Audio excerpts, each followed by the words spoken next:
Hi friends, welcome to my YouTube channel. अगर आपने मेरी लास्ट वीडियो विजिट की होगी तो उसमें हमने बात की थी 3 इम्पोर्टेंट स्किल्स जो कि आपको फर्स्ट जॉब में ज्वाइन करने से पहले प्रिपेयर करके जाना चाहिए एंड वो स्किल्स का एक एटलीस्ट बेस और फाउंडेशन रेडी करना चाहिए। नाउ इस वीडियो में मैं आपको ये बताने जा रही हूँ कि 5 ऐसी कौन सी स्किल्स है जो आप फर्स्ट जॉब ज्वाइन करने के बाद आपको ध्यान रखना है कि इन 5 चीजों पे आपको जरूर वर्क करना है सो दैट आप अपनी जॉब पे ज्यादा अच्छी से परफॉर्म कर सकें एंड आपकी विजिबिलिटी और आपका इंप्रेशन अच्छा बने। ऑलराइट, सो वीडियो को स्टार्ट करते हैं। So first and foremost thing is आपको मैनेजर, जो भी आपका मैनेजर है, उसको आपको टाइम टू टाइम अपडेट करते रहना है जो भी आपको की टास्क असाइन किए हैं उसके स्टेटस के बारे में। इट हैपेंस कि हमें लगता है कि ओके मे बी ये टास्क मुझे मिला है, अभी तो मेरे को 2 दिन तक इस पे काम करना है। सो 2 दिन के बाद जब ये कंप्लीट हो जाएगा then I will reach out to my manager and then update कर देंगे, which is a wrong technique. तो इट्स योर ड्यूटी कि आपको टाइमली अपडेट करना है। इट हैपेंस कि डेली अगर आपका कोई वन ऑन वन इंटरेक्शन या जो टीम मीटिंग्स होती हैं अगर वो नहीं स्केड्यूल्ड है, so still keep it in mind कि डे एंड होने से पहले आप एक बार अपने मैनेजर से कैचअप कर ले, मे बी 5 मिनट्स का। जस्ट टेल हिम और हर कि ये 2 टास्क थे मेरे पास, इस पे ये स्टेटस है, अभी इतना परसेंटेज हुआ है, ये टास्क बचा हुआ है, दैट्स ऑल। आपको कुछ जरूरी नहीं है कि कोई इश्यू आएगा तभी आपको जाके मैनेजर को अप्रोच करना है या जब कोई चीज कंप्लीट हो जाएगी तभी बताना है, right. And not just manager, अगर आप किसी टीम में पूरा इंटायर कोई प्रोजेक्ट और टास्क कर रहे हो, so keep your team involve. कुछ भी चेंजेस होते हैं, कुछ भी अपडेट्स होते हैं, एक छोटी सी ईमेल लिख के कि this is the current status of this project, it's a good thing, it's a good practice.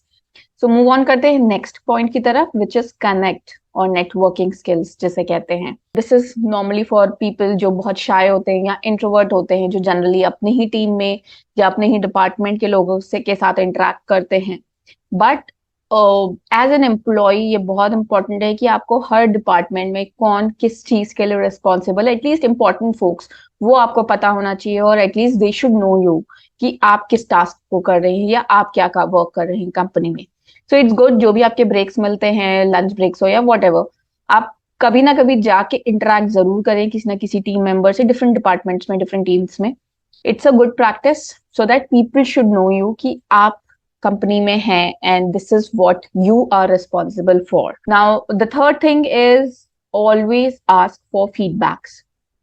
ये चीज हमेशा हमें लगती है कि जो फीडबैक्स होते हैं वो, आप कुछ अगर गलत करोगे या अच्छा करोगे तो maybe your seniors will come up to you और आपको खुद दे देंगे फीडबैक, लेकिन this is not the way it happens.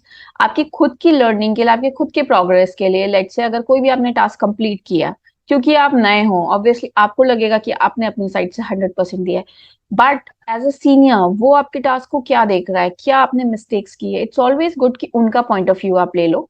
It's not कि आप बहुत ज्यादा जा जा के हर चीज के लिए पूछो, बट कोई भी मेजर चीज, कोई भी मेजर टास्क कंप्लीट हुआ है, प्रोजेक्ट कंप्लीट हुआ है, वॉट एवर, आपको लगा हो कि शायद आपने अच्छा किया हो, एक बार जाके पूछने में कि इज देयर समथिंग, कि कुछ अलग वे में क्या मैं कर सकता था इसको, या was it everything fine from my side, कुछ एक्स्ट्रा है जो मुझे इनपुट देने की जरूरत है या मेरे स्किल्स में कुछ चेंजेस हैं।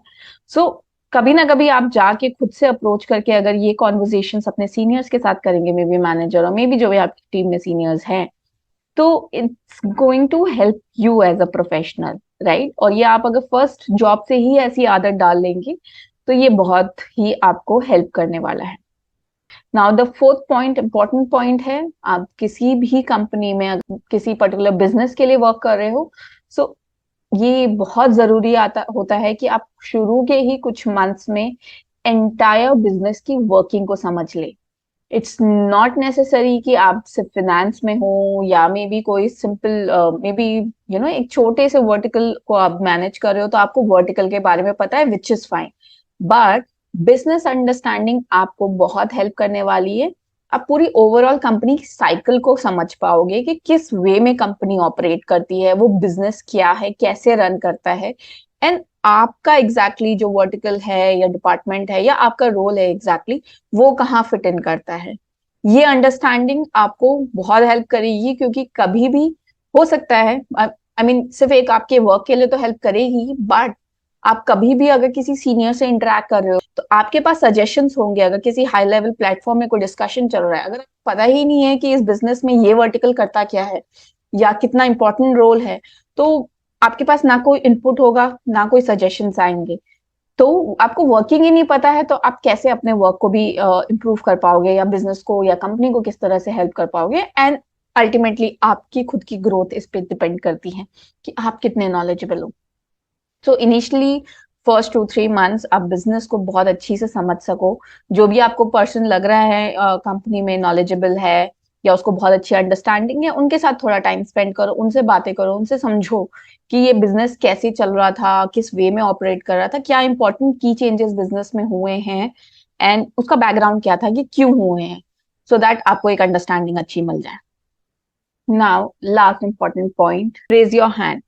इस पॉइंट से मेरा मतलब है कि आप किसी भी ग्रुप डिस्कशंस मीटिंग्स में अगर इन्वॉल्व रहते हैं, आपके पास कोई भी सजेशंस हैं, थोड़े लॉजिकल होने चाहिए। अगर आपके पास कोई भी सजेशंस है, आपको लगता है किसी वे में वे कंट्रीब्यूट कर सकते हैं, सो नेवर फील शाय।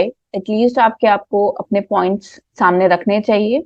हो सकता है कि उतने इंपॉर्टेंट ना हो, बट स्टिल ये आपको हेल्प करेगा इन द सेंस कि आप मीटिंग्स में ज्यादा इन्वॉल्व रहोगे, आप समझोगे, एंड प्लस आपको ये पता चलेगा कि आपकी अंडरस्टैंडिंग कितनी करेक्ट है। अगर आप किसी जो भी डिस्कशन चल रहा है, अगर आपको लग रहा है कि आपको ये पॉइंट आया माइंड में, लेकिन आपने बोला ही नहीं, कि सोचा कि ठीक है मैं तो सबसे जूनियर हूं, मे भी रूम में मेरे पॉइंट रखने से क्या इंपॉर्टेंट, क्या फैक्टर होगा अगर मैं बोल भी दूं, बट आपको ये पता चलेगा क्या आप राइट वे में सोच रहे थे। क्योंकि अगर आप अपना पॉइंट बताओगे तो आपको पता चलेगा मे बी उसके प्रोस क्या है, मे बी कॉन्स क्या है। कुछ सीनियर लोग जिनने ऑलरेडी वो क्वेश्चन वो आइडिया को सोचा होगा, उनको पता होगा कि ओके इसमें ये हर्डल्स आ सकते हैं या इसमें ये अच्छी चीज है, तो आपको पता होगा मे बी आपकी थिंकिंग राइट वे में है या नहीं।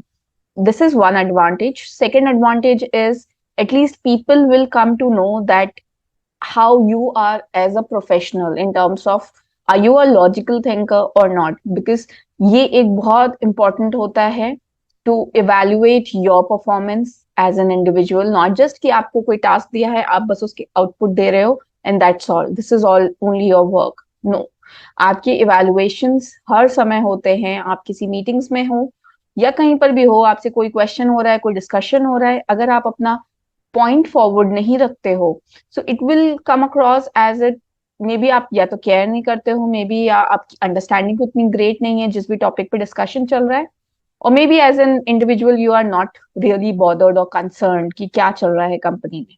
सो ये सब चीजें आपको एज अ प्रोफेशनल ग्रो करने में बहुत हेल्प करती हैं। प्लस आपके खुद के लिए, मतलब एज अ प्रोफेशनल आपको स्टैब्लिश कंपनी में स्टैब्लिश करने के लिए आपकी पोजीशन बहुत इंपॉर्टेंट होता है।